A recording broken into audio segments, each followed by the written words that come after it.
बहू तो सबकी निकम्मी होती है, वो बेटी नेक होती है। बेटी अगर ससुराल में परेशान होती है तो इसके ससुराल वाले खराब हैं, लेकिन अपनी बहू अपने घर में परेशान होती है उसके ससुराल में, तो इसके चलन खराब है। बेटी अगर अपनी ससुराल की बातें अपनी माँ से बताती है तो माँ से नहीं बताएगी तो किससे बताएगी।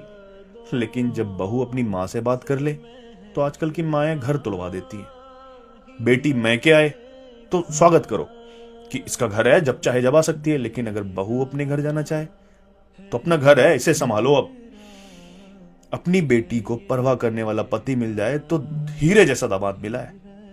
लेकिन अगर अपना बेटा बहू की परवाह करने लगे तो मेरे बेटों को उंगलियों पर नचाती है। बेटी जब प्रेग्नेंट होती है कोई काम मत करना, चाहे काम हो या ना हो, और बहुत है करने वाले।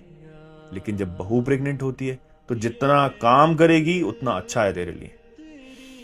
बेटी के गुनाहों को भी माफ कर दिया जाता है ये कहकर ये बच्ची है। और बहू की एक गलती को भी सारे जमाने को पता चलना चाहिए कि इसके माँ बाप ने सिखाया क्या है। बेटी घर की रहमत होती है और बहू बोझ।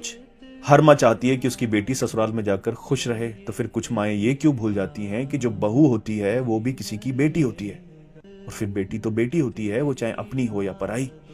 तो अगर आप अपनी बेटी को किसी के घर रोता हुआ नहीं देख सकते तो दूसरों की बेटी को क्यों आंसुओं से रुलाते हैं। कभी सोचा है उन माँ बाप पर क्या बीतती होगी जिन्होंने विदा करते वक्त आपके लिए ये कहा हो कि बेटे वो भी माँ बाप हैं।